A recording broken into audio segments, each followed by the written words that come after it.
ಎಲ್ರಿಗೂ TM learning centre YouTube ಚಾನಲ್ಗೆ ನಿಮ್ಮೆಲ್ಲರಿಗೂ ಸ್ವಾಗತವನ್ನು ಕೋರ್ತಾ, ಈಗ ಶೀಘ್ರದಲ್ಲಿ ಶಿಕ್ಷಕರ ನೇಮಕಾತಿ ಪರೀಕ್ಷೆ ಇರೋದರಿಂದ ನಿಮಗೆ ಸಾಮಾನ್ಯ ಜ್ಞಾನ ಅಂತಕ್ಕಂಥದ್ದು ಬಹಳಷ್ಟು ಇಂಪಾರ್ಟೆಂಟು. ಪತ್ರಿಕೆ 1ಕ್ಕೆ ಹೆಲ್ಪ್ ಆಗುತ್ತೆ. ಇದು ಕೇವಲ ಶಿಕ್ಷಕರಿಗಷ್ಟೇ ಅಲ್ಲ, ಬಹಳಷ್ಟು ಸ್ಪರ್ಧಾತ್ಮಕ ಪರೀಕ್ಷೆಗೆ ಹೆಲ್ಪ್ ಆಗುತ್ತೆ ಅಂತಕ್ಕಂಥ ಒಂದು ಅಂಶವನ್ನು ಪರಿಗಣಿಸಿ ಈ ಒಂದು ವಿಡಿಯೋವನ್ನು ಮಾಡ್ತಾ ಇದ್ದೀನಿ. ಈ ಹಿಂದೆ ಆಲ್ರೆಡಿ 2 ವಿಡಿಯೋಗಳು ಅಪ್ಲೋಡ್ ಮಾಡಿದ್ದೀನಿ, ಅವುಗಳನ್ನು ಕೂಡ ನೀವು ನೋಡ್ಬೋದು. ಲಿಂಕನ್ನು ಡಿಸ್ಕ್ರಿಪ್ಷನಲ್ಲಿ ಕೊಟ್ಟಿರ್ತೀನಿ. ಇದು 2011ರ CTETಯ ಒಂದು ಪ್ರಶ್ನೆ ಪತ್ರಿಕೆಯಿಂದ ಪರಿಸರ ಅಧ್ಯಯನಕ್ಕೆ ಸಂಬಂಧಪಟ್ಟಂಥ ಕೆಲವೊಂದು ಪ್ರಶ್ನೆಗಳನ್ನು ಆಯ್ಕೆ ಮಾಡ್ಕೊಂಡು ಬಂದಿದ್ದೀನಿ. ಇಲ್ಲಿ ನೀವು ಇಂಪಾರ್ಟೆಂಟಾಗಿ ಕಾನ್ಸಂಟ್ರೇಷನ್ ಮಾಡಬೇಕಾಗಿರೋದು ಕಂಟೆಂಟ್ ಮತ್ತು ಅಲ್ಲಿರ್ತಕ್ಕಂತಹ ಒಂದು ವಿಜ್ಞಾನದ ವಿಷಯದ ಬಗ್ಗೆ. ಸೊ ಇದು ನಿಮಗೆ ಮುಂಬರುವಂಥ ಪರೀಕ್ಷೆಗಳಿಗೆ ಒಂದಷ್ಟು ಮಾರ್ಗದರ್ಶನವನ್ನು ಕೊಡುತ್ತೆ. ಪ್ರಶ್ನೆಗಳನ್ನು ನೋಡ್ತಾ ಹೋಗೋಣ. ಪ್ರಶ್ನೆಗಳು ಈ ರೀತಿ ಇದೆ. ಗ್ರಾಮೀಣ ಪ್ರದೇಶಗಳಲ್ಲಿ ಹಸು ಅಥವಾ ಎಮ್ಮೆಯ ಸಗಣಿಯಿಂದ ಗುಡಿಸಲಿನ ಗೋಡೆಗಳನ್ನು ಮತ್ತು ನೆಲಗಳನ್ನು ಸಾರಿಸ್ತಾರೆ. ಯಾಕೆ, ಏನಕ್ಕೋಸ್ಕರ ಸಾರಿಸ್ತಾರೆ? ಈಗ ನೀವು ಹಳ್ಳಿಗಳಲ್ಲಿ ನೋಡ್ಬೋದು, ಗೋಡೆಗಳಿಗೆ ಸಗಣಿಯಿಂದ ಮತ್ತು ಮನೆ ಮುಂದೆ ಕೂಡ ಸಗಣಿಯನ್ನು ಹಾಕಿ ಏನು ಮಾಡಿರ್ತಾರೆ, ಹಸು ಅಥವಾ ಎಮ್ಮೆಯ ಸಗಣಿಯಿಂದ ನೆಲವನ್ನು ಅಥವಾ ಗೋಡೆಯನ್ನು ಬೆಳೆದಿರ್ತಾರೆ, ಮಣ್ಣಿನ ಗೋಡೆಯನ್ನು. ಯಾಕೆ ಅಂತ ನೋಡೋದಾದರೆ ಆಪ್ಷನ್ಸ್ಗಳು ಈ ರೀತಿ ಇದೆ. ಕೀಟಗಳನ್ನು ವಿಡಲಿಕ್ಕೆ ಮತ್ತು ನಯವಾಗಿ ಮತ್ತು ಸ್ಪಷ್ಟವಾಗಿ ಕಾಣಲಿಕ್ಕೆ, ಘರ್ಷಣೆಯನ್ನು ಹೆಚ್ಚು ಮಾಡಲಿಕ್ಕೆ, ನೈಸರ್ಗಿಕ ಬಣ್ಣವನ್ನು ನೀಡಲಿಕ್ಕೆ. ಇದಕ್ಕೆ ಸರಿಯಾದ ಕಾರಣ ಏನು ಅಂತ ನಾವು ನೋಡೋದಾದರೆ, ನೀವು ಕೂಡ ಗೆಸ್ ಮಾಡಿದಿರಿ ಅಂದ್ಕೊಳ್ತೀನಿ. ಕೀಟಗಳನ್ನು ದೂರವಿಡಲಿಕ್ಕೆ. ಅಂದರೆ ನ್ಯಾಚುರಲ್ ಆಗಿಯೇ ಕೆಲವೊಂದು ಕೀಟಗಳು ಅಲ್ಲಿಗೆ ಬರೋದಿಲ್ಲ. ಸೊ ಹಾಗಾಗಿ ಅದು ನಮಗೆ ತುಂಬ ಸುರಕ್ಷಿತವಾಗಿರೋದ್ರಿಂದ ನಾವು ಆ ರೀತಿಯಾಗಿ ಗ್ರಾಮೀಣ ಪ್ರದೇಶಗಳಲ್ಲಿ ಮಾಡ್ತೇವೆ. ಅಂದರೆ ಕೀಟಗಳನ್ನು ದೂರವಿಡಲಿಕ್ಕೆ ಸಗಣಿಯನ್ನು ನೈಸರ್ಗಿಕವಾಗಿ ಕೀಟನಾಶಕ ಗುಣಗಳಿರೋದ್ರಿಂದ ಅದನ್ನು ಗೋಡೆ ಮತ್ತು ನೆಲಗಳಿಗೆ ಸಾರಿಸ್ತಾರೆ. ಇದು ನಿಮಗೆ ಗೊತ್ತಿರಲಿ. ಇನ್ನು ಮುಂದಿನ ಪ್ರಶ್ನೆ ನೋಡೋಣ. ರೈತನು ಧಾನ್ಯಗಳನ್ನು ಅವುಗಳ ಹೊಟ್ಟಿನಿಂದ ಬೇರ್ಪಡಿಸಲು ಬಳಸುವಂಥ ಪ್ರಕ್ರಿಯೆಯನ್ನು ಏನಂತ ಕರೀತಾರೆ? ಸೊ ಈಗ ಧಾನ್ಯಗಳು ಅವುಗಳ ಹೊಟ್ಟು, ಈಗ ನೀವು ಭತ್ತ ನೋಡಿರ್ಬೋದು, ಭತ್ತದ ಒಂದು ಪೈರನ್ನು ನೋಡಿದರೆ ಅದರ ಪೈರಿನಿಂದ ಭತ್ತವನ್ನು ಹೇಗೆ ಬೇರ್ಪಡಿಸ್ತಾರೆ, ಅದನ್ನ ಏನಂತ ಕರೀತಾರೆ? ಇದು 6th ಅಥವಾ 7th ಸ್ಟ್ಯಾಂಡರ್ಡಲ್ಲಿ ಆಹಾರಗಳನ್ನು ಬೇರ್ಪಡಿಸುವಿಕೆ ಒಂದು ಪಾಠನೇ ಇದೆ. ಬೇರ್ಪಡಿಸುವಿಕೆ ಅಂತಕ್ಕಂಥದ್ದು, ಎಣ್ಣೆ ನೀರು ಎರಡು ಜೊತೆ ಆದರೆ ಹೇಗೆ ಬೇರ್ಪಡಿಸಬೇಕು, ಅಥವಾ ನೀರಿನಲ್ಲಿ ಕರಗಿರ್ತಕ್ಕಂಥ ಸಕ್ಕರೆಯನ್ನು ಹೇಗೆ ಬೇರ್ಪಡಿಸಬೇಕು, ಸಮುದ್ರದಲ್ಲಿರ್ತಕ್ಕಂಥ ಉಪ್ಪಿನ ಅಂಶವನ್ನು ಹೇಗೆ ಹೊರಗೆ ತೆಗಿತಾರೆ, ಈ ಥರದ್ದೆಲ್ಲ ಒಂದು ಅಂಶಗಳು ಅಲ್ಲಿ ನಾವು ನೋಡ್ತೀವಿ. ಸೊ ಆ ಪಾಠಕ್ಕೆ ಸಂಬಂಧಪಟ್ಟಂಥ ಪ್ರಶ್ನೆಗಳನ್ನು ನಾವಿಲ್ಲಿ ನೋಡಿದ್ವಿ. ಅದಕ್ಕೇನಂತ ಕರೀತಾರೆ? ಆಪ್ಷನ್ಸ್ ನೋಡಿ. ಕೈಯಿಂದ ಆರಿಸುವುದು, ಸೊ ಅದನ್ನು ಕೈಯಿಂದ ಆರಿಸೋದು ಕರೀತಾರೆ. ಅಥವಾ ಥ್ರೆಶಿಂಗ್ ಅಂತ ಕರೀತಾರೆ, ಅದನ್ನ ಕನ್ನಡದಲ್ಲಿ ಬಡಿಯೋದು ಅಂತ ಹೇಳ್ತೀವಿ. ನೆಕ್ಸ್ಟ್ ವಿನೋವಿಂಗ್ ಅಥವಾ ತೂರುವುದು, ಮೇಲಿಂದ ತೂರ್ತಕ್ಕಂಥದ್ದು. ಈಗ ಕೆಲವೊಂದು ಸಿಪ್ಪೆಗಳನ್ನು ಬೇರ್ಪಡಿಸಲಿಕ್ಕೆ ಆ ರೀತಿ ತೂರ್ತಾರೆ. ಮತ್ತು ಬೆಳೆ ಕಟಾವು, ಹಾರ್ವೆಸ್ಟಿಂಗ್ ಮಾಡೋತಕ್ಕಂಥದ್ದು. ಸರಿಯಾದ ಉತ್ತರ ಏನಾಗಿದ್ರೆ ಬಡಿಯುವುದು ಅಥವಾ ಥ್ರೆಶಿಂಗ್ ಅಂತ ಏನು ಕರಿತೀವಿ, ಸರಿಯಾದ ಉತ್ತರ ಅದೇನೇ ಆಗುತ್ತೆ. ಅಂದರೆ ಧಾನ್ಯದಿಂದ ಒಟ್ಟನ್ನು ಬೇರ್ಪಡಿಸ್ತಕ್ಕಂಥದ್ದು. ಓಕೆ. ನೆಕ್ಸ್ಟು, ಮೀರಾ ಮತ್ತು ದಿವ್ಯಾ ಇಬ್ಬರು ಹುಡುಗಿಯರು. ಮೀರಾ ಸಮೋಸ, ಚಾಕೊಲೇಟ್ ಮತ್ತು ಬ್ರೆಡ್ಡನ್ನು ತಿನ್ನಲು ಇಷ್ಟಪಡುತ್ತಾಳೆ. ದಿವ್ಯಾ ಕಬ್ಬಿಣದ ಅಂಶ ಕಡಿಮೆ ಇರುವಂಥ ಆಹಾರವನ್ನು ಸೇವಿಸುತ್ತಾಳೆ. ಇವರಿಗೆ ಕ್ರಮವಾಗಿ ಯಾವ ಕಾಯಿಲೆಗಳು ಬರ್ಬೋದು? ನೋಡಿ, ಇಲ್ಲಿ ಮೊದಲನೇ ಹುಡುಗಿ ಏನು ಮಾಡ್ತಿದ್ದಾಳೆ ಅಂತೇಳಿದರೆ ಸಮೋಸ ತಿಂತಾ ಇದ್ದಾಳೆ, ಚಾಕ್ಲೇಟು ಮತ್ತು ಬ್ರೆಡ್ಡನ್ನು ತಿಂತಾ ಇದ್ದಾಳೆ. ಓಕೆ. ಸಮೋಸದಲ್ಲಿ ಎಣ್ಣೆ ಇರುತ್ತೆ, ಚಾಕ್ಲೇಟಲ್ಲಿ ತುಂಬ ಸ್ವೀಟ್ ಇರುತ್ತೆ, ಹಾಗೆ ಬ್ರೆಡ್ ಇರುತ್ತೆ. ಸೊ ಇವೆಲ್ಲವನ್ನು ತಿಂತಾ ಇದ್ದಾಳೆ. ಇನ್ನು ದಿವ್ಯಾ ಕಬ್ಬಿಣದ ಅಂಶ ಕಡಿಮೆ ಇರತಕ್ಕಂಥ ಆಹಾರವನ್ನು ಸೇವಿಸ್ತಾ ಇದ್ದಾಳೆ. ಓಕೆ, ಇಬ್ಬರೂ ಆ ರೀತಿ ಇದೆ. ಹಾಗಾದರೆ ಅವರಿಬ್ಬರಿಗೆ ಯಾವೆಲ್ಲ ಸಮಸ್ಯೆಗಳು ಬರ್ಬೋದು ಅಂತ ಸೊ ನೋಡೋದಾದರೆ, ಸ್ಕರ್ವಿ ಮತ್ತು ಅನಿಮಿಯಾ ಮತ್ತು ಇರುಳುಗುಡುತನ, ಬೊಜ್ಜು ಮತ್ತು ಅನಿಮಿಯಾ. ಮತ್ತೊಂದು ಆಯ್ಕೆ ಇದೆ, ಬೊಜ್ಜು ಮತ್ತು ಸ್ಕರ್ವಿ ಅಂತ ಕೊಟ್ಟಿದ್ದಾರೆ. ನೀವಿಲ್ಲಿ ಅರ್ಥ ಮಾಡ್ಕೋಬೇಕಾಗಿರೋದಿಷ್ಟೇ. ಮೊದಲು ಅವಳು ಸಮೋಸ ಮತ್ತು ಬ್ರೆಡ್ಡು ಎಲ್ಲವನ್ನು ತಿಂತಾ ಇದ್ಲು. ಅವಳಿಗೆ ಏನು ಬಚ್ಚಿಗೆ ತಿನ್ನೋದ್ರಿಂದ ಅವಳಿಗೆ ಸಾಕಷ್ಟು ಬೊಜ್ಜು ಬರುವಂಥ ಸಾಧ್ಯತೆ ಇರುತ್ತೆ. ಇನ್ನೊಬ್ಬಳು ವಿದ್ಯಾರ್ಥಿನಿ ಏನು ಮಾಡ್ತಿದ್ದಾಳೆ ಅಂದರೆ ಐರನ್ ಕಂಟೆಂಟ್ ಕಡಿಮೆ ಇರುವಂಥ ಆಹಾರವನ್ನು ತಿಂತಾ ಇದ್ದಾಳೆ. ಸೊ ಅವಳಿಗೆ ಅನೀಮಿಯಾ ಬರೋ ಚಾನ್ಸಸ್ ಇರುತ್ತೆ. ಸೊ ಹಾಗಾಗಿ ಒಬೆಸಿಟಿ ಮತ್ತು ಅನೀಮಿಯಾ ಅಂತಕ್ಕಂಥ ರೋಗಗಳು ಅವರಿಗೆ ಬರುತ್ತೆ. ಸೊ ಆಪ್ಷನ್ಸಲ್ಲಿ ನೋಡ್ಬೋದು, ಆಪ್ಷನ್ ಸಿ ಅದಕ್ಕೆ ಸರಿಯಾದ ಉತ್ತರ. ಇನ್ನು ನಿಮಗೆ ಗೊತ್ತಿರಲಿ, ವಿಟಮಿನ್ ಸಿ ಕೊರತೆಯಿಂದ ಸ್ಕರ್ವಿ ರೋಗ ಬರುತ್ತೆ. ಇರುಳುಗುಳುತನ ವಿಟಮಿನ್ ಎನ ಕೊರತೆಯಿಂದ ಬರುತ್ತೆ. ಓಕೆ, ಇವನ್ನ ನೀವು ನೆನ್ಪಿಟ್ಕೊಳ್ಳಿ. ಇನ್ನು ಯಾವ್ಯಾವ ವಿಟಮಿನಿಂದ ಯಾವೆಲ್ಲ ರೋಗಗಳು ಬರುತ್ತೆ ಅನ್ನೋದನ್ನು ನಾವು ಒಂದು ಪಟ್ಟಿ ಮಾಡಿಕೊಂಡು ಅದಕ್ಕೆ ಸಂಬಂಧಪಟ್ಟಂತೆ ಅಭ್ಯಾಸವನ್ನು ಮಾಡಬೇಕು. ಈಗ ಇದನ್ನು ನೆನಪಿಟ್ಕೊಳ್ಳೋಕ್ಕೆ ನಿಮಗೊಂದು ಇಲ್ಲಿ ಸ್ಕರ್ವಿ ಅಂತಕ್ಕಂಥದ್ದು ನಿಮಗೆ ಹೇಳುವಾಗ vitamin C for scurvy, C ಅಂದ್ರೇ ಸ್ಕರ್ವಿ ಅಂತ ಹೇಳಿ ನೆನಪಿಟ್ಕೋಬೋದು. ಸ್ಕರ್ವಿ ರೋಗ ಯಾವ ವಿಟಮಿನ್ನ ಕೊರತೆಯಿಂದ ಬರುತ್ತೆ ಅಂದರೆ ಅದು ವಿಟಮಿನ್ ಸಿನ ಕೊರತೆಯಿಂದ. ಇನ್ನು ವಿಟಮಿನ್ ಬಿ ಕೊರತೆಯಿಂದ ಬೆರಿ ಬೆರಿ ರೋಗ ಅಂತಕ್ಕಂಥದ್ದು ಬರುತ್ತೆ. So B for berry berry. So ಇದನ್ನು ಹಂಗೆ ನೆನಪಿಟ್ಕೋಬೋದು ನೀವು. ಯಾಕೆ ಅಂತಂದರೆ ಅಲ್ಲಿ C for scurvy, B for berry berry.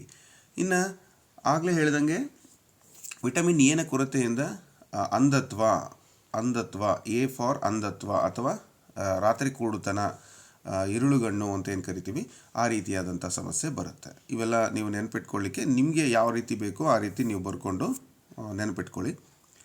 ಇನ್ನು ಈ ಮೀರಾ ಹೆಚ್ಚು ಕ್ಯಾಲೋರಿ ಇರ್ತಕ್ಕಂಥ ಆಹಾರವನ್ನು ಸೇವಿಸಿದಾಳೆ, ಅವಳಿಗೆ ಬೊಜ್ಜು ಉಂಟಾಗುತ್ತೆ. ದಿವ್ಯಾ ಕಬ್ಬಿಣದ ಅಂಶದ ಕೊರತೆ ಇರತಕ್ಕಂಥ ಆಹಾರವನ್ನು ಸೇವಿಸೋದ್ರಿಂದ ಅವಳಿಗೆ ರಕ್ತಹೀನತೆ ಅಥವಾ ಅನಿಮಿಯಾ ಬರುತ್ತೆ. ಓಕೆ, ಈ ಐರನ್ ಹಿಮೋಗ್ಲೋಬಿನಲ್ಲಿ ಇರೋದ್ರಿಂದ ನಮಗೆ ಆಕ್ಸಿಜನ್ ಸಪ್ಲೈ ಮಾಡಲಿಕ್ಕೆ ಸಾಕಷ್ಟು ಸಹಾಯವನ್ನು ಮಾಡುತ್ತೆ. ಸೊ ಆಕ್ಸಿಜನ್ ಸಪ್ಲೈ ಮಾಡಲಿಲ್ಲ ಅಂತ ಹೇಳಿದರೆ ಒಂದು ಮನುಷ್ಯರಲ್ಲಿ ದೇಹದಲ್ಲಿ ಬೆಳವಣಿಗೆ ಕುಂಠಿತ ಆಗುತ್ತೆ, ಜೊತೆಗೆ ಶಕ್ತಿ ಕೂಡ ಕಡಿಮೆ ಆಗುತ್ತೆ. ಸೊ ಅದು ನಿಮಗೆ ಗೊತ್ತಿರಲಿ. ನಿಂಬೆಹಣ್ಣು ಸಾಮಾನ್ಯ ನೀರಿನಲ್ಲಿ ಮುಳುಗುತ್ತದೆ ಆದರೆ ಉಪ್ಪು ನೀರಿನಲ್ಲಿ ತೇಲುತ್ತೆ ಏಕೆ? ಸೊ ಈ ಥರದ ಕಾರಣ ಕೊಡಿ ಅಂತಕ್ಕಂಥ ಪ್ರಶ್ನೆಗಳು ಸಾಕಷ್ಟು ನಿಮಗೆ ಬರ್ತವೆ. ಸೊ ಯಾಕೆ? ಈಗ ನೀವೇ ಇದನ್ನು ಪ್ರಯೋಗ ಮಾಡಿ ನೋಡ್ಬೋದು. ಒಂದು ಗ್ಲಾಸಲ್ಲಿ ನೀರು ತಗೊಳ್ಳಿ, ಇನ್ನೊಂದು ಗ್ಲಾಸಲ್ಲಿ ಏನು ಮಾಡಿ ಅಂದರೆ ನೀರು ಜೊತೆಗೆ ಸ್ವಲ್ಪ ಉಪ್ಪು ಹಾಕಿರಿ. ಸೊ ಈ ಸಾಲ್ಟ್ ವಾಟ್ರಲ್ಲಿ ನಿಂಬೆಹಣ್ಣು ತೇಲುತ್ತೆ, ಆದರೆ ನಾರ್ಮಲ್ ವಾಟ್ರಲ್ಲಿ ನಿಂಬೆಹಣ್ಣು ಮುಳುಗುತ್ತೆ. ಯಾಕೆ ಅಂದರೆ ಆಪ್ಷನ್ಸ್ ನೋಡಿ. ಉಪ್ಪು ನೀರಿನಲ್ಲಿ ನಿಂಬೆ ಸಾಂದ್ರತೆ ಕಡಿಮೆ ಆಗುತ್ತದೆ. ಉಪ್ಪು ನೀರಿನ ಸಾಂದ್ರತೆಯು ಸಾಮಾನ್ಯ ನೀರಿನ ಸಾಂದ್ರತೆಗಿಂತ ಹೆಚ್ಚಾಗಿರುತ್ತದೆ. ಸಾಮಾನ್ಯ ನೀರಿನ ಸಾಂದ್ರತೆಯು ಉಪ್ಪು ನೀರಿನ ಸಾಂದ್ರತೆಗಿಂತ ಹೆಚ್ಚಾಗಿರುತ್ತದೆ. ನಿಂಬೆ ಸಾಂದ್ರತೆಯು ಉಪ್ಪು ನೀರಿನಲ್ಲಿ ಹೆಚ್ಚಾಗಿರುತ್ತದೆ ಅಂತ ಕೊಟ್ಟಿದ್ದಾರೆ. ಸೊ ಇದಕ್ಕೆ ಆಪ್ಷನ್ನ ನೀವು ಅರ್ಥ ಮಾಡಿಕೊಂಡ್ರೆ ನೀಟಾಗಿ ಗೊತ್ತಾಗ್ಬಿಡುತ್ತೆ. ಉಪ್ಪು ಯಾವಾಗ ಹಾಕ್ತೀವಿ ಆಗ ಉಪ್ಪು ನೀರಿನ ಸಾಂದ್ರತೆ ಏನಾಗುತ್ತೆ, ನೀರಿನ ಸಾಂದ್ರತೆಗಿಂತ ಹೆಚ್ಚಾಗುತ್ತೆ. The density of the salt water is more than the ordinary water, so lemon floats. ಅದಕ್ಕೆ ನಿಂಬೆಹಣ್ಣು ಏನು ಮಾಡುತ್ತೆ ಅಂದರೆ ತೇಲುತ್ತೆ. ಈಗ ನಾರ್ಮಲ್ ವಾಟ್ರಿಗೂ ಆ ಒಂದು ಉಪ್ಪು ಹಾಕಿರ್ತಕ್ಕಂಥ ವಾಟ್ರಿಗೂ ಡೆನ್ಸಿಟಿ ಏನಾಗುತ್ತೆ, ಹೆಚ್ಚಾಗ್ತಾ ಹೋಗುತ್ತೆ. ಡೆನ್ಸಿಟಿ ಹೆಚ್ಚಾದಾಗ ನಿಂಬೆಹಣ್ಣಿನ ಡೆನ್ಸಿಟಿ ಕಡಿಮೆ ಆಗಿ ಅದು ಮೇಲೆ ಬರುತ್ತೆ. ಓಕೆ, ಸೊ ಇನ್ನೊಂದು ನೀವು ಅಬ್ಸರ್ವ್ ಮಾಡಿರ್ಬೋದು, ಐಸ್ ಕ್ಯೂಬ್ಸ್ ಕೂಡ ಅದರ ಡೆನ್ಸಿಟಿ ನೀರಿನ ಡೆನ್ಸಿಟಿಗಿಂತ ಕಡಿಮೆ ಆಗಿ ಅವು ಮೇಲೆ ತೇಲ್ತವೆ. ಅದು ಕೂಡ ನಿಮಗೆ ಪ್ರಶ್ನೆ ಬರಬಹುದು, ಇದೇ ಅದಕ್ಕೆ ಕಾರಣ. ಓಕೆ, ನೆಕ್ಸ್ಟ್ ಚಿಪ್ಕೋ ಚಳುವಳಿ ನೀವು ಕೇಳಿರ್ಬೋದು. ಚಿಪ್ಕೋ ಮೂಮೆಂಟ್ ಯಾರ ನೇತೃತ್ವದಲ್ಲಿ ಬಲಗೊಂಡಿತ್ತು ಅಂದರೆ ಯಾವಾಗ ಅದು ಸ್ಟ್ರಾಂಗ್ ಆಯಿತು ಅಂತ. ಸಾಕಷ್ಟು ಬಾರಿ ಇದ್ರ ಬಗ್ಗೆ ನೀವು ಅಭ್ಯಾಸ ಮಾಡಿದಿರಿ, ಇದ್ರ ಬಗ್ಗೆ ನಾನು ಜಾಸ್ತಿ ವಿವರಣೆ ಕೊಡೋದಿಲ್ಲ. ಸುಂದರ್ಲಾಲ್ ಬಹುಗುಣರವರು. ಸುಂದರ್ಲಾಲ್ ಬಹುಗುಣರವರು ಚಿಪ್ಕೋ ಚಳುವಳಿಯನ್ನು ಮಾಡಿದರು. ಚಿಪ್ಕೋ ಚಳುವಳಿ ಉತ್ತರ ಖಂಡದಲ್ಲಿ ಮರಗಳ ಮಾರಣ ಹೋಮವನ್ನು ತಡಿಲಿಕ್ಕೆ ನಡೆದಂಥ ಒಂದು ಪರಿಸರ ರಕ್ಷಣಾ ಚಳುವಳಿ. ಅದರ ನಾಯಕರು ಸುಂದರ್ಲಾಲ್ ಬಹುಗುಣ ಆಗಿದ್ದರು. ನೆಕ್ಸ್ಟ್, ವಿಟಮಿನ್ ಅಥವಾ ಜೀವಸತ್ವಗಳು ಎಂತಹ ಪದಾರ್ಥಗಳು ಅಂತ ಕೇಳಿದ್ದಾರೆ. ಸೊ ಆಪ್ಷನ್ಸನ್ನು ನೋಡಿ. ಇವು ಚಯಾಪಚಯ ದರ ಹೆಚ್ಚಿಸಿ ತೂಕ ಕಡಿಮೆ ಮಾಡುತ್ತವೆ. ಇವುಗಳನ್ನು ಆರೋಗ್ಯವಾಗಿರಿಸಲು ಔಷಧಿಯಂತೆ ತೆಗೆದುಕೊಳ್ಳಲಾಗುತ್ತದೆ. ಇವು ಸ್ನಾಯುಗಳನ್ನು ಬೆಳೆಸಿ ನಮಗೆ ಶಕ್ತಿಯನ್ನು ಒದಗಿಸುತ್ತವೆ. ಕೊರತೆಯಿಂದ ಬರುವ ರೋಗಗಳನ್ನು ತಡೆಯಲು ಅಲ್ಪ ಪ್ರಮಾಣದಲ್ಲಿ ಅಗತ್ಯವಾಗಿವೆ. ಸೊ ನೀವು ಈ ವಿಟಮಿನ್ ಮತ್ತು ಮಿನರಲ್ಗಳ ಬಗ್ಗೆ ಅಭ್ಯಾಸವನ್ನು ಮಾಡಿದಿರಿ. ಜೀವಸತ್ವಗಳು ಏನು ಮಾಡ್ತವೆ ಅಂತ ಹೇಳಿದರೆ ಅವುಗಳ ಕೊರತೆಯಿಂದ ಬರುವಂಥ ರೋಗವನ್ನು ತಡೆಗಟ್ಟಲಿಕ್ಕೆ ಅಲ್ಪ ಪ್ರಮಾಣದಲ್ಲಿ, they are required in small quantity. Okay, ಅದು ನಮಗೆ ಕಡಿಮೆ ಪ್ರಮಾಣದಲ್ಲಿ ಬೇಕು, ಆದರೆ ಅದರಿಂದ ಬರುವಂಥ ರೋಗಗಳನ್ನು ತಡೆಗಟ್ಬೋದು. ಅವುಗಳ ಕೊರತೆಯಿಂದ ನಮಗೆ ರೋಗ ಬರಲ್ಲ. ಮ್ಯಾಕ್ರೋ ನ್ಯೂಟ್ರಿಯೆಂಟ್ಸು, ಮೈಕ್ರೋ ನ್ಯೂಟ್ರಿಯೆಂಟ್ಸ್ ಅಂತ ಇರ್ತವೆ. ಈ ಮ್ಯಾಕ್ರೋ ಅಂದರೆ ಜಾಸ್ತಿ ಪ್ರಮಾಣದಲ್ಲಿ ಬೇಕು, ಮೈಕ್ರೋ ಅಂದರೆ ಕಡಿಮೆ ಪ್ರಮಾಣದಲ್ಲಿ ಬೇಕು. ಸೊ ಈ ಜೀವಸತ್ವಗಳು ಕೂಡ ನಮಗೆ ಕಡಿಮೆ ಪ್ರಮಾಣದಲ್ಲಿ ಬೇಕು, ಬಟ್ ಅವು ನಮಗೆ ಅವುಗಳ ಕೊರತೆಯಿಂದ ಬರುವಂಥ ರೋಗವನ್ನು ತಡೆಗಟ್ಟಲಿಕ್ಕೆ ಸಾಧ್ಯ ಆಗುತ್ತೆ. ಈಗ ಫಾರ್ ಎಕ್ಸಾಂಪಲ್ ನಾವು ಸೋಡಿಯಂ ಕ್ಲೋರೈಡ್ ಉಪ್ಪನ್ನು ನಾವು ಎಷ್ಟು ತಗೊಳ್ತೀವಿ, ಸ್ವಲ್ಪ ಪ್ರಮಾಣದಲ್ಲಿ ತಗೊಳ್ತೀವಿ, ಆದರೆ ಆಹಾರವನ್ನು ಹೆಚ್ಚು ಪ್ರಮಾಣದಲ್ಲಿ ತಗೊಳ್ತೀವಿ. ಹಾಗೆ ಈ ವಿಟಮಿನ್ ಮಿನರಲ್ಸ್ಗಳು ಎಲ್ಲ ಆಹಾರ ಪದಾರ್ಥಗಳಲ್ಲಿ ಸ್ವಲ್ಪ ಪ್ರಮಾಣದಲ್ಲಿರೋದ್ರಿಂದ ನಮಗೆ ಬರುವಂಥ ರೋಗಗಳ ಕೊರತೆಯಿಂದ ಬರುವಂಥ ರೋಗಗಳನ್ನು ತಡೆಗಟ್ಟಲಿಕ್ಕೆ ಸಹಾಯಕ ಆಗುತ್ತೆ. ಒಂದು ರೀತಿ ಆಹಾರ ಬಲ್ಲವನಿಗೆ ರೋಗವಿಲ್ಲ ಅಂತಕ್ಕಂಥದ್ದನ್ನು ಯಾವಾಗ ನಾವು ಅರ್ಥಕೊಳ್ತೀವಿ ಆಗ ನಾವು ಸರಿಯಾಗಿ ಮೇಂಟೈನನ್ನು ಮಾಡ್ಬೋದು. ಅದು ಕೂಡ ನಿಮಗೆ ಗೊತ್ತಿರಲಿ. ನೆಕ್ಸ್ಟು, ರಕ್ತ ಪರೀಕ್ಷೆಯ ಮೂಲಕ ಯಾವುದರ ಇರುವಿಕೆಯನ್ನು ಮಲೇರಿಯಾವನ್ನು ಪತ್ತೆ ಹಚ್ಚಬಹುದು. ಅಂದರೆ ಈಗ ನಾವು ಬ್ಲಡ್ ಟೆಸ್ಟ್ ಮಾಡಿಸ್ತೀವಿ, ಅಲ್ಲಿ ರಕ್ತೇನು ಒಂದು ಬ್ಲಡ್ಡಲ್ಲಿ ಇರುತ್ತೆ, ಅದ್ರ ಮೂಲಕ ನಾವು ಮಲೇರಿಯಾ ಇದೆ ಅಂತಕ್ಕಂಥದ್ದನ್ನು, ಮಲೇರಿಯಾ ಪಾಸಿಟಿವ್ ಅಂತಕ್ಕಂಥದ್ದನ್ನು ಹೇಗೆ ಕಂಡುಹಿಡಿತೀವಿ?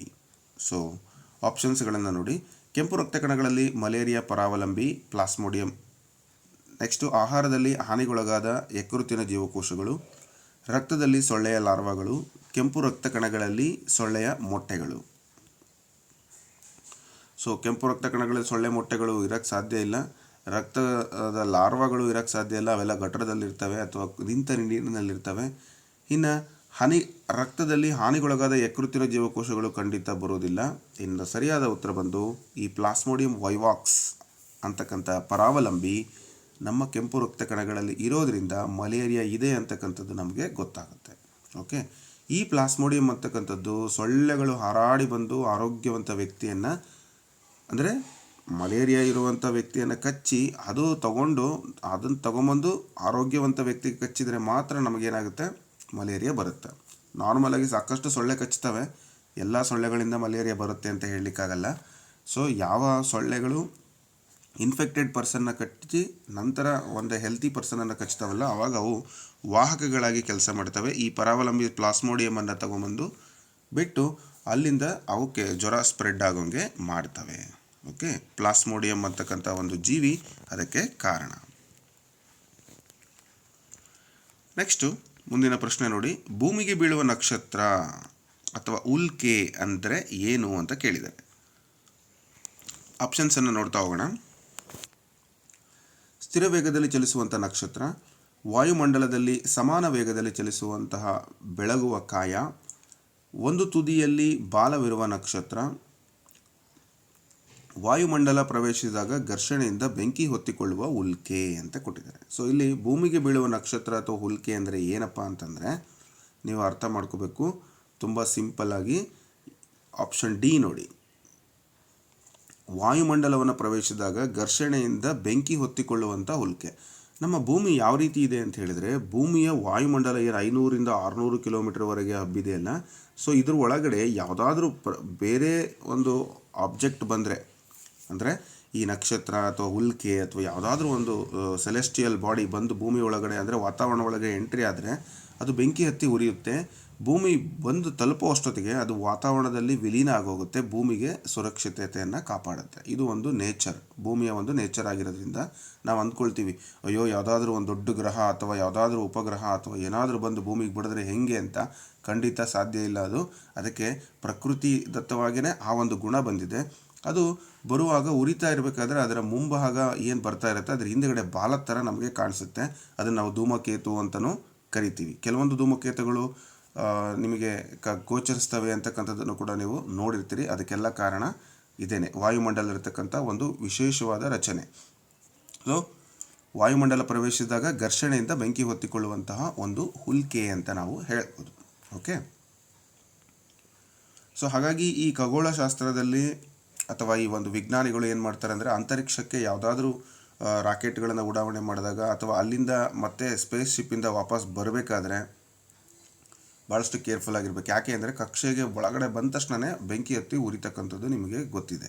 ಓಕೆ, ಅಂದರೆ ಅದು ಸವಾಲಾಗಿರುತ್ತೆ, ಬಟ್ ಆ ಸವಾಲನ್ನು ಅವರು ಯಶಸ್ವಿಯಾಗಿ ಏನು ಮಾಡ್ತಾರೆ, ಸ್ವೀಕರಣೆ ಮಾಡಿ ಅದನ್ನು ಮೀರಿ ಮೊನ್ನೆ ಚಂದ್ರಯಾನ ಅಥವಾ ಬೇರೆ ಬೇರೆ ಏನು ಗ್ರಹಗಳಿಗೆ ಹೋಗ್ತಕ್ಕಂತಹ ಒಂದು ಕೆಲಸವನ್ನು ನಮ್ಮ ಖಗೋಳಶಾಸ್ತ್ರಜ್ಞರು ಈವರೆಗೆ ಮಾಡ್ತಾ ಬಂದಿದ್ದಾರೆ. ಸೊ ಮುಂದಿನ ಪ್ರಶ್ನೆಯನ್ನು ನೋಡ್ತಾ ಹೋಗೋಣ. ಪರಿಸರ ಅಧ್ಯಯನ, ಇದು ಒಂದು ನಿಮಗೆ ಬೋಧನಾ ಸಾಮರ್ಥ್ಯಕ್ಕೆ ಇರ್ತಕ್ಕಂಥ ಒಂದು ಪ್ರಶ್ನೆ ಆಗಿದೆ. ಅದನ್ನು ನಿಮಗೆ ನಾನು ನೆಕ್ಸ್ಟ್ ಕ್ಲಾಸ್ಗಳಲ್ಲಿ ತಿಳಿಸ್ಕೊಡ್ತೀನಿ. ಸೊ ಒಂದು ಪ್ರಶ್ನೆ ನೋಡೋಣ. ನಕ್ಷೆ ಓದುವಿಕೆಗೆ ಅಂದರೆ ಮ್ಯಾಪ್ ರೀಡಿಂಗಿಗೆ ಬೇಕಾದ ಅಗತ್ಯ ಕೌಶಲ್ಯಗಳಲ್ಲಿ ಯಾವುದು ಸೇರಿದೆ ಅಂತ ಕೇಳಿದ್ದಾರೆ. ಅಂದರೆ ಮ್ಯಾಪನ್ನು ಓದಬೇಕಾದ್ರೆ ಏನೇನು ಬೇಕು ಅಂತ. ಸ್ಥಳ, ದೂರ ಮತ್ತು ದಿಕ್ಕುಗಳ ಸಾಪೇಕ್ಷ ಸ್ಥಿತಿಯನ್ನು ಅರ್ಥ ಮಾಡಿಕೊಳ್ಳುವ ಸಾಮರ್ಥ್ಯ, ಡ್ರಾಯಿಂಗ್ ಮತ್ತು ಪೇಂಟಿಂಗ್ನಲ್ಲಿ ಅಸಾಧಾರಣ ಕೌಶಲ್ಯ, ಗ್ಲೋಬ್ನಲ್ಲಿ ಸ್ಥಿತಿಯನ್ನು ತೋರಿಸಲು ಲೆಕ್ಕಾಚಾರದ ಮಾಡುವಂಥ ಸಾಮರ್ಥ್ಯ, ಅಭಿವ್ಯಕ್ತಿಶೀಲ ಸಂವಹನ ಕೌಶಲ್ಯ ಅಂತ ಕೊಟ್ಟಿದ್ದಾರೆ. ಸರಿಯಾದ ಉತ್ತರ ಏನಪ್ಪ ಅಂತ ಹೇಳಿದರೆ, ಇಲ್ಲಿ ನಾವು ಸ್ಥಳ, ದೂರ ಮತ್ತು ದಿಕ್ಕನ್ನು ತಿಳ್ಕೊಳ್ಳೋಕ್ಕೆ ಒಂದು ಸಾಮರ್ಥ್ಯ ಇರಬೇಕು. ಆಗ ಆ ಗ್ಲೋಬ್ ಅಥವಾ ನಕ್ಷೆಯನ್ನು ಓದಲಿಕ್ಕೆ, ಅರ್ಥ ಮಾಡಿಕೊಳ್ಳಿಕ್ಕೆ ವಿದ್ಯಾರ್ಥಿಗಳಿಗೆ ಸಾಧ್ಯ. ಓಕೆ, ನೆಕ್ಸ್ಟ್ ಕಂಟೆಂಟ್ಗೆ ಬರೋಣ ಡೈರೆಕ್ಟಾಗಿ. ಈ ಜೀರ್ಣಕ್ರಿಯೆ ಅಂತಕ್ಕಂಥದ್ದು ಹೊಟ್ಟೆಯ ಹೊರಗಿರುವುದಕ್ಕಿಂತ ಹೊಟ್ಟೆಯ ಒಳಗೆ ವೇಗವಾಗಿ ನಡೆಯುತ್ತೆ, ಯಾಕೆ? ಸೊ ಈ ಜೀರ್ಣಕ್ರಿಯೆ ಅಂತಕ್ಕಂಥದ್ದು ಇನ್ ದ ಬಾಡಿ ಚೆನ್ನಾಗುತ್ತೆ, ಔಟ್ ಆಫ್ ದ ಬಾಡಿ ಚೆನ್ನಾಗಾಗಲ್ಲ. ಇದಕ್ಕೆ ಕಾರಣ ಏನು ಅಂತ ಕೇಳಿದ್ದಾರೆ.